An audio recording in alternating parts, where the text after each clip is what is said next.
다큐멘터리 역사를 찾아서 제129편 가락국의 왕후는 인도에서 왔을까? 아래서 태어난 수로가 왕위에 올라서 나라 이름을 가락국 혹은 가야국이라 칭하였다. 그 과정에서 애부 도전 세력이었던 석탈해를 물리침으로써 모름지기 왕권을 장악하게 되었다. 이 대목을 소개해드렸죠. 자, 이제 개국을 선포했으니 마땅한 터를 잡아서 궁궐을 지어야 하지 않겠습니까? 수로왕 2년 봄 정월에 왕이 말했다. 이제 나라의 문을 열었는데 짐과 신료들이 정사를 논할 곳이 이리 누추해서야 되겠느냐. 내가 직접 도읍으로 삼을 만한 자리를 찾아봐야겠으니 신료들은 함께 가도록 하자. 예, 대왕아.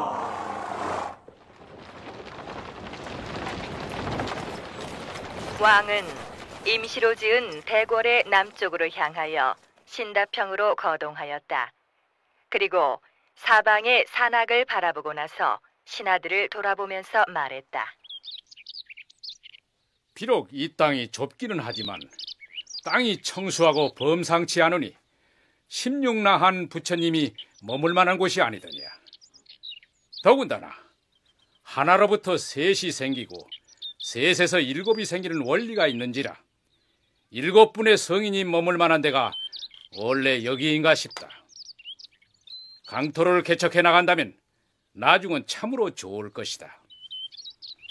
여기서부터 외성 쪽으로 1500보 되는 곳에다 궁궐 전각과 일반 관사들을 짓고 그 이 옆에다 무기고와 곡식 창고들을 지을 것이다. 왕은 대궐로 돌아와서 국내의 장정 역부들과 제인바치들을 두루 징발하였다.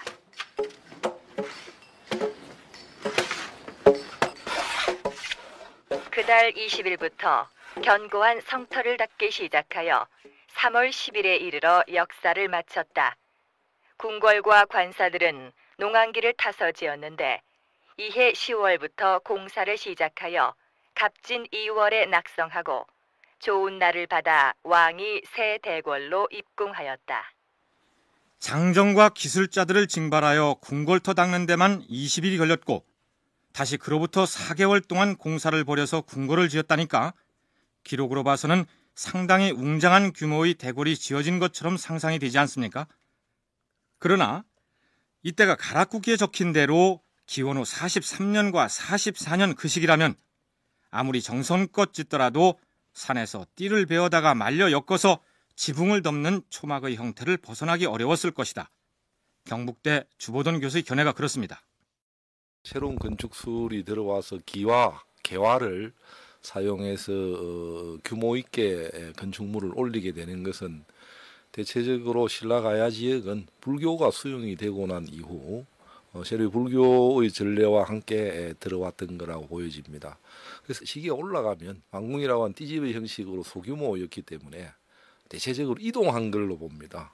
그런 기록들이 일본의 경우에는 6세기 말, 7세기 말까지 왕궁이 한 곳에 고정되어 있는 것이 아니고 계속적으로 이동해 갑니다. 그건 기와집으로 규모 있게 집을 지었다면 그런 일은 있을 수가 없는 일이겠죠. 자, 이제 왕의 권좌도 확보하고 궁궐도 지었다면 안정적인 권력 기반을 모두 갖췄다고 할 수 있을까요? 그러나 반드시 갖춰야 할 또 한 가지가 있습니다. 왕비를 맞이하는 일입니다. 고대 국가 건국 단계에서 왕비는 단순한 임금의 아내 차원이 아니라 왕권을 지탱하는 데 필수적인 또 다른 권력이기 때문에 건국 신화에서도 왕비의 출신이 어떠한지를 반드시 포함하게 됩니다. 모든 건국 신화에는요, 왕비가 아주 중요합니다. 왕비는 꼭 나와야 돼요. 그래서 이 시조가 어떻게 해서 태어났다라고 했을 때 대개 이 왕은 어디서 온 사람이고 왕비는 어디서 온 사람이고 이게 나와야 되거든요. 그런데 대부분의 것들은 예전에 이병도 박사가 정리했듯이 하늘과 관련되었다고 대개 남자들 쪽이 그렇게 돼 있는 거는 하늘이라는 거는 어디서 이동해 온 사람을 뜻하는 것이고 왕비는 무슨 그냥 땅에서 나오든지 아니면은 물의 신의 후예든가 되게 그런 거거든요. 홍익대 김태식 교수의 얘기를 부연하면 이렇습니다. 고조선이나 부여 그리고 고구려의 건국신화를 보면 남자인 왕은 애부에서 이주해온 사람으로서 대개 하늘에서 내려온 것으로 설정됩니다. 그러나 그 짝이 되는 여성은 대개 토착민이죠. 단군 신화에서도 곰이나 호랑이는 토착 세력을 상징하고 고구려 건국 신화에서 주몽이 스스로를 하백의 애손이라고 얘기하는데 그 하백 역시 물의 신이죠. 물은 옮길 수 없는 것이기 때문에 물에서 태어났다는 것은 결국 그 지역의 토박이라는 뜻이 됩니다. 그도 그럴 것이 아무리 건국 시조가 뛰어난 능력을 지녔다 하더라도 그 지역의 토착 세력과 손잡지 않고서는 왕권을 확립하기 어렵게 되지 않습니까? 자, 그래서 수로왕도 왕비를 맞이해야 하는데 일이 어떻게 진행되는지 살펴보기로 할까요? 수로왕이 가락국을 개국한 지 6년째 되던 서기 48년 7월 27일 어전 회의 중에 9간들이 왕에게 왕비를 맞이할 것을 청합니다. 대왕 마마께서 하늘에서 내려오시어서 나라를 세운 지도 수년이 지났사옵니다.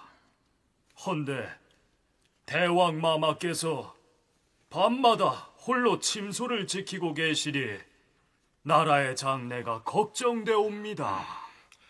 저희 9간들에게 딸들이 여러 명이 있사오니 그 중에서 얌전한 자를 뽑아서 배필로 삼기를 삼가 청하옵니다. 이쯤 되면 왕은 토착 세력 중에서 어느 귀족과 손잡는 것이 유리한지를 궁리하여 왕비를 간택함으로써 자신의 취약한 권력 기반을 보완하는 것이 상식입니다. 그런데 수로왕은 그렇게 하지 않았습니다. 내가 여기 온 것은 하늘의 뜻이다. 따라서 나의 짝이 될 여인을 왕비로 내려주시는 것도 하늘이 알아서 하실 것이니라. 유천가는 듣거라. 예, 대왕 마마. 잘 나가는 배 한 척에다 좋은 말을 싣고 망산도에 가서 기다리도록 하라. 그리하겠사옵니다. 신규관은 지금 즉시 승점으로 가서 기다리도록 하라. 예, 분부대로 거행하겠사옵니다. 망산도는 가락국 서울이 남쪽에 있는 섬이고 승점은 가락국 서울이 터갈에 있는 나라다. 삼국유사에 이렇게 기록하고 있으나 지금 김해 지역의 어디를 가리키는 것인지를 정확히 알 수는 없습니다. 어쨌든 9간 중에서 유천가는 배를 타고 망산도로 가고 신귀가는 승점이라는 고개로 가서 하늘이 왕비를 내려주기를 기다리게 됩니다.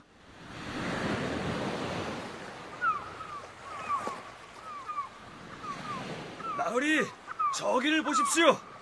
바다 저쪽에서 화려한 도출 담배가 이쪽으로 오고 있사옵니다. 어디 보자. 정말 이로구나. 하늘이 왕비를 내리셨다. 횃불을 높이 들고 배를 쳐라. 예, 나으리. 갑자기 바다 서남쪽 구석으로부터 붉은 비단 돛을 달고 붉은 깃발을 펼친 배가 북쪽으로 향하고 있었다. 유천간 등이 먼저 섬 위에서 횃불을 들자 배들이 다투어 육지 쪽으로 저어갔다. 한편 그 모습을 바라보던 신귀관은 궁궐로 달려와 왕에게 그 사실을 알렸다. 하늘이 왕비를 보내셨구나. 기쁜 일이다. 왕비를 모셔올 배를 화려하게 꾸미도록 하라. 그리고 9간들은 모두 나가서 왕비 일행을 대궐로 영접해오라. 그러나 신하들의 극진한 영접에도 불구하고 왕후는 호락호락 그들을 따르지 않습니다. 가락국의 9간들이 찬란하게 꾸민 배를 타고 가서 대궐로 모셔가고자 했으나 왕후가 거절하였다. 내가 너희들을 평생에 처음 본 터에 어찌 함부로 경솔하게 따라갈 수 있겠느냐? 우찬등이 다시 대궐로 와서 왕후의 말을 전하니 왕이 그 말을 옳게 여겨 관리들을 거느리고 거동하여 대궐로부터 서남쪽 60보 가량 되는 산 가장자리에 장막을 치고 왕후를 기다렸다. 그 사이에 왕후는 산 바깥쪽 별포 나름목에 배를 잡아매고 상륙하여 높은 산에 올라가 쉬고 있었는데 왕후는 입었던 비단 바지를 벗어서 패백으로 삼아 산신령에게 바쳤던 것이다. 그리고 드디어 왕비 일행이 수로왕이 장막을 치고 있는 처소에 도착합니다. 어서 오시오. 먼 길 오시느라 고생이 많으셨소. 이렇듯 대왕마마께서 몸소 납시어서 맞아주시니 몸둘 바를 모르겠사옵니다. 함께 온 사람들도 노고가 많았소. 소녀를 보필해온 두 신하의 이름은 신보와 조광이었고, 저기 있는 두 여인은 이름을 모정과 모량이라 하는데 저 두 사람의 아내들이옵니다. 그리고 짐을 운반해온 저 사람들은 노비들이옵니다. 다들 고생이 많았소. 관원들은 들으라. 함께 온 사람들은 각각 방 하나씩을 내어주어 쉬게 하고, 노비들도 별도로 방을 주어서 쉬게 하라. 정성껏 마련한 음식들을 모두 내어 접대하라. 가지고 온 보물들은 군사들을 따로 뽑아서 호위하도록 하라. 예, 대왕마마. 가락국기에는 그들이 가지고 온 물건들을 이렇게 설명하고 있습니다. 노비 20명이 운반해온 물건들은 각종 비단과 의복, 피륙을 비롯하여 금, 은, 주옥과 각종 구슬 등 보물들이었는데 너무 많아서 이루다 기록할 수가 없었다. 자, 그렇다면 가야의 왕비가 되겠다고 나타난 이 여인은 도대체 어디서 왔을까요? 가락국기에는 왕이 장막을 쳐서 마련한 침소에 왕후와 함께 들었다고 했는데 그 침소에서 내외간에 어떤 말이 오가는지 들어보기로 할까요?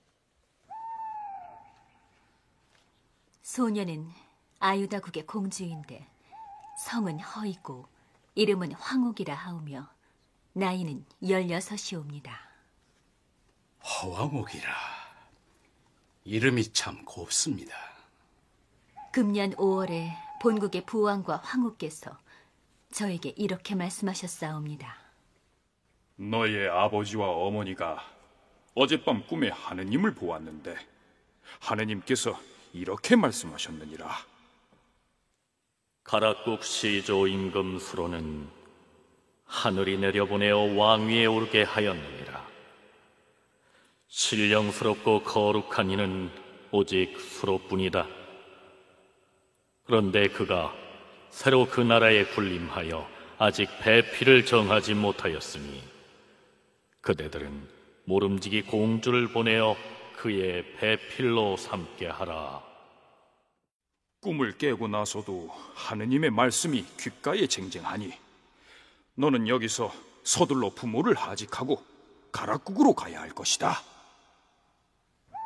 그리하여 소녀는 부모님을 하직하고 바다를 건너 여기저기를 찾아다니다가 드디어 이곳에 이르러 존귀한 얼굴을 뵙게 되었사옵니다.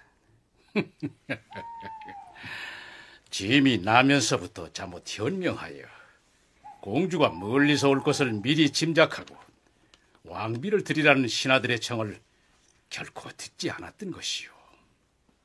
이제 현숙한 그대가 왔으니 이보다 더한 행복이 어디 있겠소. 수로왕은 아유타국에서 온 공주와 신방에 동침하여 이튿날 하루 낮을 함께 지냈다. 이렇게 돼 있습니다.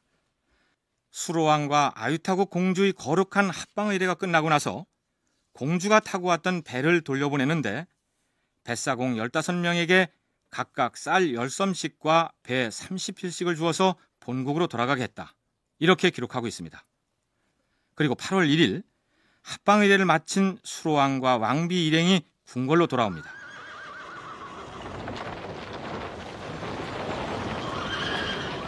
왕이 왕후와 수레를 함께 타고 돌아오는데 신보와 조광 등 두 신하의 부부도 말고삐를 나란히 하였으며 그들이 가지고 왔던 중국에서 수입한 잡화들도 모두 수레에 싣게 하여 천천히 대궐로 드니 이때 시각이 오시나 될 무렵이었다.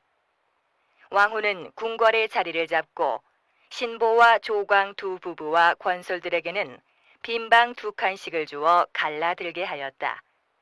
싣고 온 보물들은 대궐 곳간에 간직하여 왕후의 사철 소용으로 삼았다. 여기까지가 가락국의 건국 과정을 기술한 삼국유사의 가락국기에서 허왕우가 등장하여 왕비의 자리에 오르게 되는 대목입니다. 우선 토착 세력 출신의 여성을 왕비로 취하는 여느 건국 신화와는 달리 가락국의 경우 왕비가 애부에서 유입됐다는 것이 차이점이라고 하겠습니다. 가야사를 연구하는 사람들 사이에 허왕우가 왔다는 아유타국이 어디냐 하는 점이 가장 큰 관심사인데, 인도 중북부에서 동쪽으로 흐르는 겐지스강의 상류 사라유 강변에 있는 아요디아시가 바로 그곳입니다. 그렇다면 허왕우가 정말로 인도에서 왔을까요? 1987년 7월 24일 도하 언론들은 이런 뉴스를 전했습니다. 가락국 시조 김수로 왕의 왕비였던 허왕옥의 행적을 소상히 밝혀주는 논문이 발표돼 학계에 비상한 관심을 모으고 있습니다. 한양대 김병모 교수는 가락국 허왕옥의 출자라는 논문에서 허왕옥은 인도에서 망명한 선조들과 함께 중국 사천성 안악현에 살다가 한족의 박해로 무안으로 이주했고, 거기서 다시 양자강, 황해, 남해, 김해로 이어지는 해로를 따라 가락국에 도착해 수로왕에게 시집을 왔다고 주장하고 있습니다. 이 같은 사실은 김 교수가 최근 중국에서 입수한 중국 역대 지명 요람과 중국 변방 민족사를 면밀히 분석한 결과 밝혀졌는데, 우선 허왕우가 정말로 인도의 아유타국에서 왔을 것이라고 믿는 사람들이 그 근거로 삼는 것이 있는데요. 김해의 수로왕릉 입구에 왕릉으로 들어가는 문이 있는데 남릉 정문이라고 불리는 그곳에 두 마리의 흰색 물고기가 서로 마주보고 있는 문양이 새겨져 있습니다. 이 문양을 신령스런 물고기의 모양이라 해서 신어상이라고도 하고, 두 마리의 물고기가 새겨져 있다 해서 그 문을 쌍어문이라고도 부르고 있습니다. 그런데 바로 이러한 문양이 인도 겐지스 강변의 아요디아 지역에서 사용하는 상징 문양이라는 것입니다. 삼국유사 가락국에도 허왕우가 아요디아의 옛 이름인 아유타국에서 왔다고 했으니 수로왕이 인도의 여성을 왕비로 맞이했다는 사실을 입증해 주는 것 아니겠습니까? 그러나 우리가 만나본 가야사 연구자들 중 그렇게 믿는 사람은 한 사람도 없습니다. 가락국기에서 허왕우가 인도의 아유타국에서부터 왔다라고 하는 기술에서부터 그럼 아유타국의 상징, 불교의 상징, 이 물고기가 채택되기 시작을 했고, 그것은 그 이후로부터 계속 이어져서 그 문이 새로 세워질 때마다 그려져 왔던 것 같다. 뭐 이런 생각을 할 수 있을 겁니다. 사실 그런 그 신어상이라고 하는 것은 가야에만 있는 게 아니기 때문입니다. 저 요령 지역의 청동 거울에도 두 마리의 물고기가, 그 다음에 강원도 진전사터에도 기와장에도 두 마리의 물고기가 똑같이 그려져 있거든요. 그건 그 불교의 상징이고 또 물의 신이기도 하고요. 인제대 이영식 교수는 가락국기에 허왕우가 인도에서 왔다고 기록해놨기 때문에 훗날 불교의 상징인 아유타국의 상징 문양을 전각에 그려넣었을 것이고, 또한 그 물고기 문양은 인도에서만 쓰이는 게 아니라는 얘기입니다. 그렇다면 수로왕릉 정문에 그런 문양을 누가 새겼을까요? 그 건물은 조선 후기 정조 때 만들어졌는데, 그렇다면 왜 유교가 아닌 불교의 상징물을 거기다 새겼을까요? 김태식 교수 얘기입니다. 그 동네에 그 사찰 승려들을 동원해가지고 그거를 지었다고 나오고 있어요. 그래서 그렇게 본다면 지금 현재 거의 쌍어문이 그려져 있는 건물 자체는 정조 때 지어진 거고, 그 동네에 그 이 전각이 지어지기 시작한 거는 이제 숙종 때인데, 그렇게 봤을 때 아마 그 이 정조 때 그때 질 때도 역시 그 주변의 사찰 승려들이 그 건축에 관여하면서 그 이 불교적인 그 이 문양인 그 쌍어문이 거기에 우연히 들어가지 않았을까. 그 전각을 세울 때 인근 사찰의 승려들이 공사에 참여했기 때문에 가락국 건국 신화를 알고 있던 승려들이 불교를 상징하는 물고기 문양을 그려넣었을 것이다. 이런 얘기죠. 또 한 가지, 허왕우 능의 능비에는 허왕우를 가락국 수로왕비 보주태우 허씨능이라고 적고 있습니다. 김병무 교수는 바로 이 보주가 중국 사천성 안악현에 있는 파주의 옛 이름이라는 사실을 밝혀냈다고 말합니다. 그러니까 허왕우는 인도의 아유타국에서 중국 사천성 안악현으로 이주했다가 김해로 왔다는 얘기입니다. 당시 중국에서는 한족의 학정에 대항하여 반란이 자주 일어나는데 서기 47년에 반란에 실패했던 주동자가 바로 허씨 세력이었다. 따라서 그들이 배를 타고 김해로 왔다. 이란 주장입니다. 그런데 이영식 교수는 그런 주장 역시 신빙성이 없다고 얘기합니다. 우선 사천성 안악현에서 김해까지 이동에 필요한 소요 시간이 턱없이 모자란다는 얘기입니다. 그거 1년이지만 아마 달수로 따지면은 그 12달이 분명히 안 될 거고요. 근데 그 사이에 저 중국 내륙 깊숙한 그 사천성 안악현에서 이 김해까지 도저히 올 수가 없습니다. 그리고 그 다음 문제는 사천성 안악현 지역에 있어서의 그런 물건들이 아까 말씀드렸듯이 허황우는 단순한 부인이 아니고요. 가락국의 2분의 1입니다. 가락국의 2분의 1의 그 흔적들이 안 남을 리 없는 거죠. 근데 그 인도 물건 없듯이 사천성 안악현 물건이 가야의 고문에는 나오지 않습니다. 건무 24년 7월 27일에 수로왕은 유천간을 시켜 배에다 좋은 말을 태우고 가서 망산도에서 기다리게 했다. 바다 서남쪽 구석으로부터 비단돛을 펼친 배가 나타났다. 허황우가 김해 앞바다에 나타난 때가 서기 48년 7월 27일로 돼 있고 저는 아유타국의 공주인데 본국에 있을 적에 금년 5월 중에 부왕과 황후께서 꿈에 하느님을 보셨다고 합니다. 허황우가 부모의 명에 따라 본국을 떠난 때가 그해 5월이었으니 허황우는 석 달 미만의 시간 만에 김해에 왔다는 계산이 나오는데 인도가 아니라 중국 사천성이라 해도 거기에서 김해까지 오기는 어림없을 뿐 아니라 왕비 세력이 대거 몰려왔다면 김해에서 사천성 안악현 지역의 것으로 볼 만한 유물이 대거 나와야 할 텐데 발굴된 것이 없다는 것입니다. 뿐만 아니라 김태식 교수는 당시 가야 사람들은 아유타국의 존재 자체를 들어보지 못했을 것이라고 얘기합니다. 아유타국이라는 국가가 있었다는 거는 적어도 신라나 가야 사람들은 아마 알지도 못했을 거예요. 왜냐하면은 아유타국이라는 것은 대승불교 경전에 나오는 것이기 때문에 우리나라에 그런 것이 들어오고 그런 것을 이해할 수 있는 수준이 되려면은 최소한도 통일신라는 돼야 됩니다. 그런데 그 김해 지방에 그 왕후사라는 절이 있었거든요. 근데 그 왕비를 왕후라고 부르는 것은 신라 통일기 초기에만 그랬어요. 그 전이나 뒤에는 부인이라고 그랬거든요. 신라 역사에서도 최초로 왕후라고 불리는 사람은 태종 무열왕의 부인이었던 문명왕후가 있기 때문에 수로왕의 부인을 허황후라고 부르는 것 역시 후대 사람들의 인식이라는 얘기죠.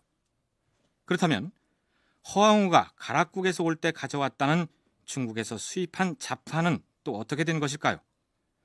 허황후가 가지고 왔다는 중국 물건들을 삼국유사 원문 표현대로 소개하면 한나라에서 생산된 갖가지 문물을 뜻하는 한사 잡물입니다. 그러나 허황후가 한사 잡물을 가지고 왔다는 기록 역시 그녀가 중국 사천성이나 인도에서 왔다는 증거가 될 수 없다는 것이 이영식, 김태식 두 가야사 전문가의 얘기입니다. 왜냐하면은 허황후가 가지고 오는 물건을 쭉 나열을 한 다음에 한사 잡물이라고 기록하고 있습니다. 한나라의 사치스러운 여러 가지 물건이라고 하는 뜻입니다. 갑자기 인도 공주가 한나라의 사치스러운 여러 가지 물건을 가지고 온다. 그건 이해가 안 됩니다. 또 그럼 이 기록은 맞느냐 그러면 한사 잡물은 맞습니다. 김해 지역에서 출토되는 유물을 보면은 전부 낭랑을 비롯한 중국의 한 계통의 문물들 뿐입니다. 메이드 인 인디아는 단 한 점도 없습니다. 가야 지역이라는 지역은 아주 전통적으로 옛날부터 그 위만조선 때부터 그 평양이나 이러한 지역하고선 해양 교류가 아주 번성했던 곳이고 그러한 그 증거들은 유물로도 많이 나오고 있거든요. 그래서 아마 중국에서 가져온 여러 가지 자파물이라는 것은 역시 중국과 자기들이 직접 사천성에서 이렇게 온 것이 아니라 낙랑군을 통해서 이렇게 가져온 것으로 보이고요. 이제 정리를 할까요? 가락국 시조 수로왕의 왕비였던 허황옥이 인도에서 오지도 않았고 중국 사천성에서 온 것도 아니라면 어디서 온 어떤 세력일까요? 김해 세력이 해상 활동을 통해 가지고 어떻게 보면 이제 그 교역의 왕국, 교역을 매개로 해서 성장 발전해 나갔던 왕국이기 때문에 아마 자기 세력과 유사한 대상이 아니었겠느냐 생각이 됩니다. 허왕우가 바다를 통해서 들어왔다라고 하면 저 멀리 잡는 것보다 바다를 매개로 해서 활동하던 또 다른 세력. 허왕우가 어디서 왔는지 정확히 알 수는 없으나 중국이나 인도처럼 멀리 떨어진 곳이 아니라 김해 세력이 평소에 해상 활동을 하면서 교역 대상으로 삼았던 인근의 어떤 세력 출신일 것이다. 주보던 교수의 의견이 이렇습니다. 또한 김태식 교수는 가락국기 허왕우 관련 내용이 본래는 그렇게 안 생겼는데 나중에 불교적 관점에서 전혀 다르게 기술됐을 것이라고 분석합니다. 수로왕 신화가 있고 거기 왕비에서는 그냥 바다에서 나오셨다. 그냥 그렇게 돼 있는 거를 그 이 사찰 승려들이 사찰을 그 통일신라 시대 때 아마 개창을 하면서 우리 왕후사는 그 왕후부터 내려온 것이다. 그리고 허왕후가 인도에서 직접 불교를 가져온 것이다. 이러한 명분을 내세우면서 유서 깊은 사찰이라는 것을 이제 강조하게 되었고, 그런 속에서 그 설화가 절설화하고 가야의 원래 왕실 신화가 이렇게 둘이 내려오다가 고려 초기에 누군가가 그거를 합쳤다고 보입니다.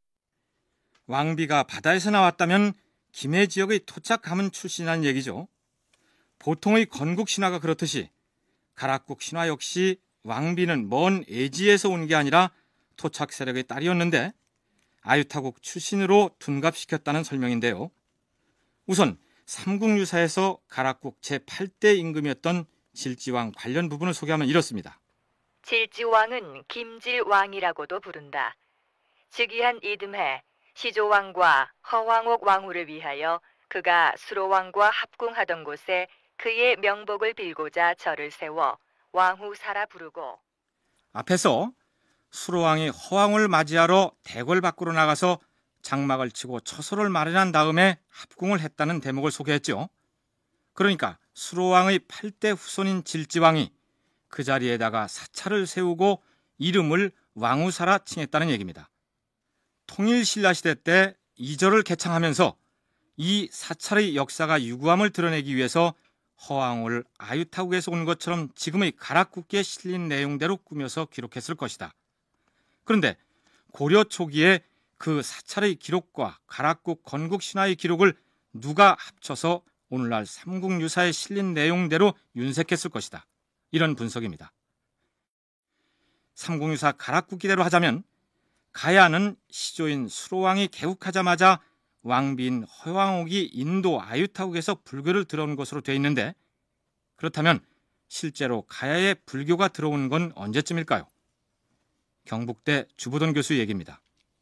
그래서 아마 낭랑 지역이나 중국과 교섭하고 교역하고 교류하면서 불교의 존재는 이런 시기에 알았을 것 같은데, 그러나 그건 아직까지 김해 지역에서는 그것을 수용해서 종교화한다거나 정치 이데올로기화해서 이쪽 지역의 정치 사회적 상태가 그걸 수용해서 활용할 만하거나 또는 정착되어 나갈 만한 정치 사회 경제적 기반을 가지고 있어야 되는데 그렇지 못했던 걸로 미루어 봐가지고 아마도 5세기 이후에 가면 가야가 5세기 중엽에나 불교라는 고등 종교를 종교로서 받아들일 환경이 되었다면 수로왕이 가락국을 세웠다는 그 시기에는 가야 사람들이 불교가 뭔지, 아유타국이 뭔지, 석가모니에게서 불법을 전수받은 16명의 제자를 일컫는 16나안이 무엇인지도 몰랐을 것입니다. 그럼에도 불구하고 가락국이 건국하자마자 불교 국가로 출발한 것처럼 서술되어 있는 것은 이 삼국유사의 저자가 승려인 이련이었다는 사실을 염두에 두고 이해해야 하겠죠. 시조 수로왕의 치세 기간에 어떤 일이 있었는지 계속 살펴보기로 할까요? 우리 가락국의 아홉간들은 모두 신료들의 우두머리들이 아닌가. 그렇다면 그 위품과 명칭에서 존귀함이 우러나야 하는 것 아니겠는가? 대왕마마, 무슨 말씀이신지 신들은 도통 모르겠나이다. 그 위품과 명칭들이 한결같이 미천한 사람들의 이름이라는 말이다. 만일 미개한 지방에서 소문을 듣는다면 반드시 비웃음을 사게 될 것이다. 하오면 어찌했으면 좋겠사옵니까? 짐이 아홉간들의 이름을 친히 바꾸어 줄 것이다. 아도가는 아도라는 이름이 좋지 않으니 칼도자를 빼고 몸궁자를 써서 아궁이라 쓰도록 하라. 예, 대왕마마. 여도관 역시 칼도를 버리고 화할 해자를 써서 여해라 부르도록 하라. 황공하옵니다, 대왕마마. 피도가는 피도를 피장으로 하고 오방은 오상으로 바꿀 것이며 유수관 유천가는 유공과 유덕을 새 이름으로 삼을 것이며 신천은 신도로 오천은 오능으로 그리고 마지막으로 신귀관은 음은 그대로 두되 글자를 바꿔서 귀신을 뜻하는 글자 대신에 신하 신자와 귀할 귀자를 쓰도록 하라. 성은이 만극하옵니다. 그리고 계림의 직관 규례를 따라서 각간 아질간 급관의 등급을 들 것이며 그 아래 관료들은 주나라와 한나라의 제도에 따라 관등을 정할 것이니라. 발음 나는 대로 우리 본래의 그 의미를 한자를 빌려다가 초기에는 쓰는 단계가 있고 그 다음에 요걸 이제 한문에 대한 문자에 대한 인식 수준이 높아지면서 그걸 이제 한자의 그 아름다운 글자 내용과 그 뜻과 내용이 아름다운 글자로 대체적으로 대체시켜 나가게 됩니다. 그래서 음독하고 등은 훈독하고 해서 그런 굉장한 어떤 반영이라고 보면 돼요. 그 동시에 다 이루어졌다 이렇게 보기는 어려운 일이고 후대에 신라 경우만 하더라도 처음에는 우리 순 토착어 그대로를 발음 나는 걸 한자의 음을 빌려다가 썼던 적이 있고 가락국의 주요 토착 귀족 세력인 아홉간들이 호칭해서 칼도자나 귀신 귀자 따위를 다른 글자로 고쳤다는 얘긴데 물론 한자의 음만을 빌려다 표기를 하더라도 가급적이면 좋은 뜻을 가진 글자로 바꿔 쓰자 이런 의도였을 것으로 보입니다. 그런데 이영식 교수는 이 기록을 단순하게 품위 있는 글자로 호칭을 바꾸었다는 차원으로만 해석해서는 안 된다고 말합니다. 아홉간 각각의 부서를 만들어 역할을 부여했다고 봐야 한다. 이런 얘기죠.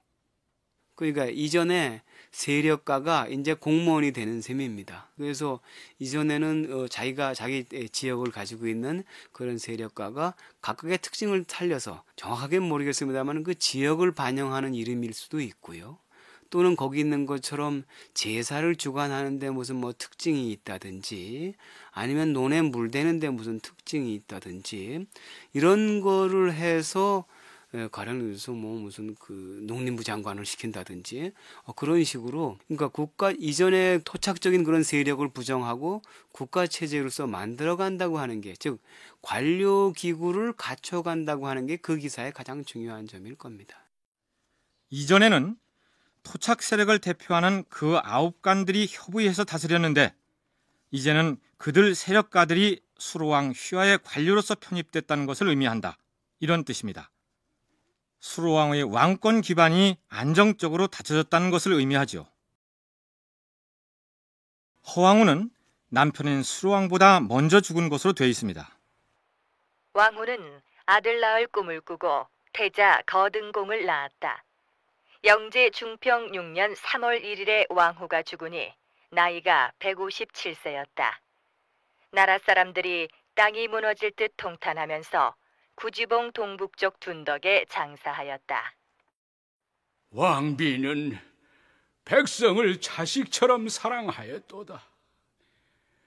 그 은혜를 기리기 위해서 왕후가 처음 도착하여 닻을 내린 도두촌을 주인 주자를 써서 주포촌이라 할 것이며 왕후가 비단 바지를 벗었던 산 언덕을 비단 고개를 뜻하는 능현이라 이름할 것이니라.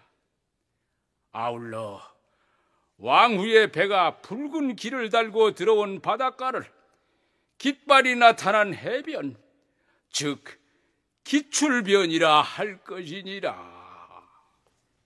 김태식 교수의 조사에 의하면 기출변은 지금의 김해시 장유면 동쪽 끝에 있는 조만푸 나루터이고, 허왕호의 배가 도착했다는 주포는 부산시 강서구 미음동 와룡마을의 옛 나루터에 해당합니다.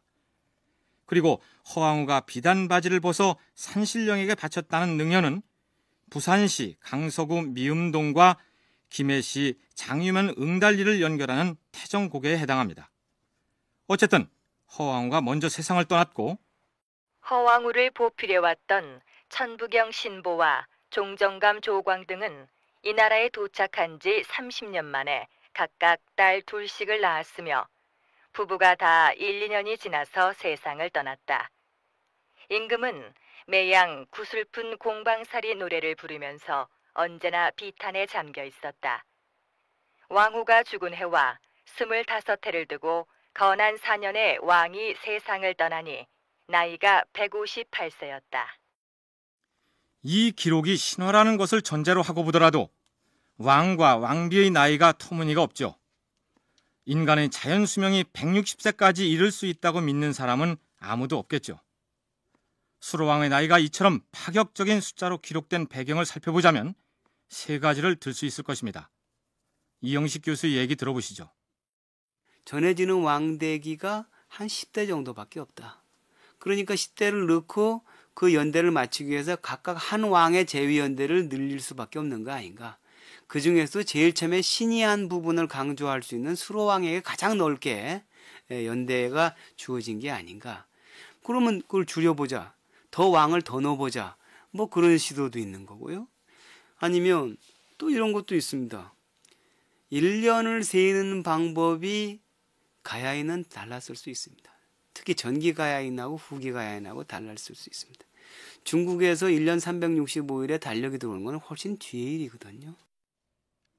첫째로 가야가 언제 건국했고 언제 멸망했는가라는 사실은 그 신뢰 여부를 떠나서 사서의 기록으로 나타납니다.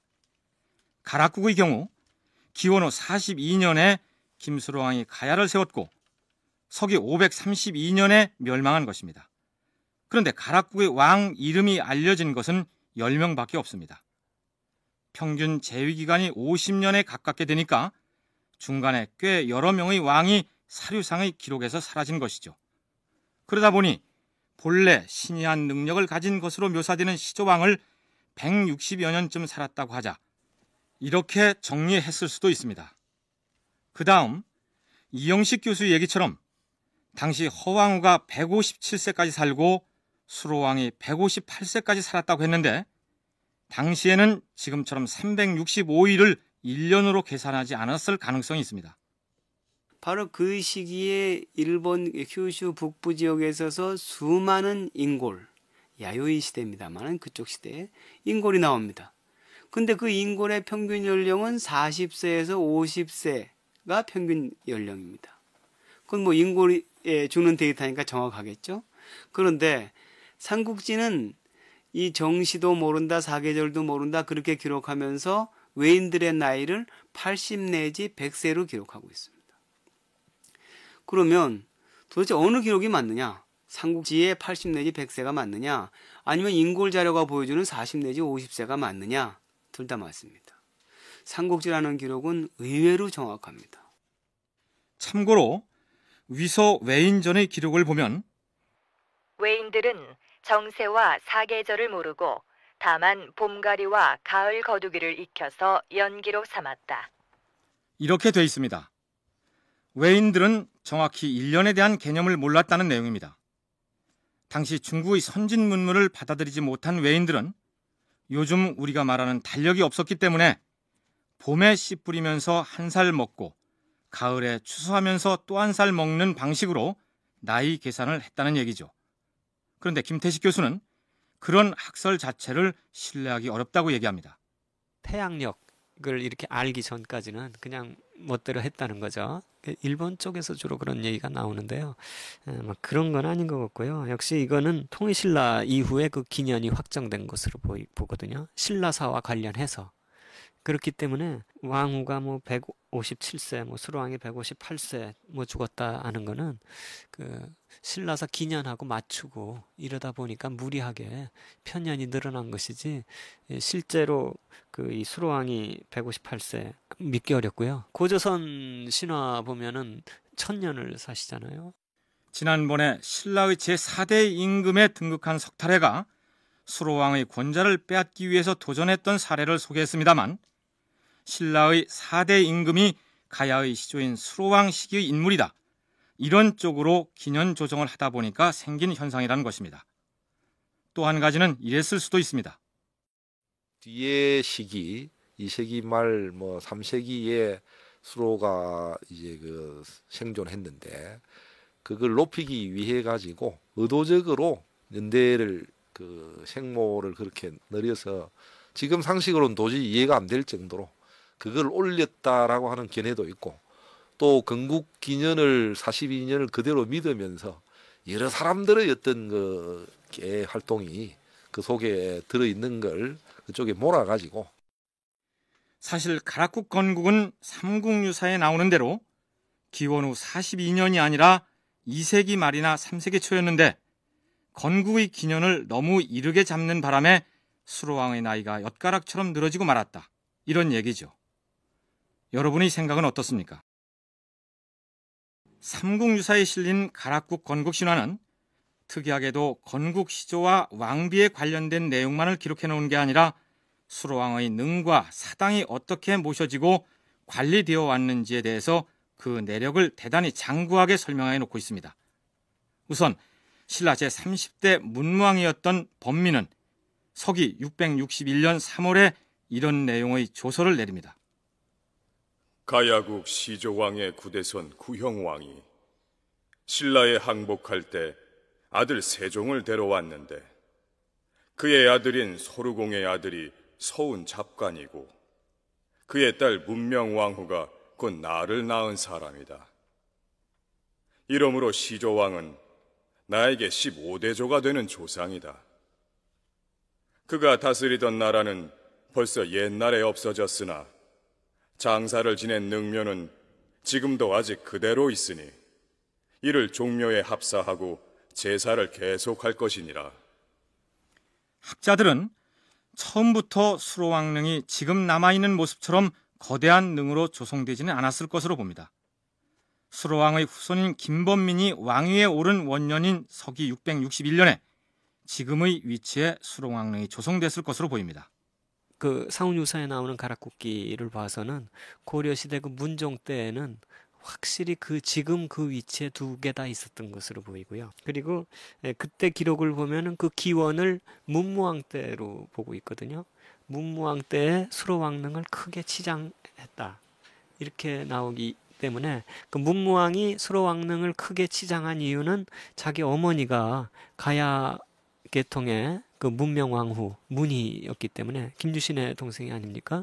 그래서 그렇게 된 것이니까 수로왕릉과 허왕우릉이 초기에 이렇게 크게 자리 잡힌 것은 문무왕 때로 보이고, 그 후 고려가 무신 집권기를 맞이하고 설상가상으로 수차례 몽고 침입을 당하면서 전 국토가 황폐화되다시피 하게 되는데, 그 뒤에 수로왕릉이 어떻게 됐는지 알 수 없는 상황이 됩니다.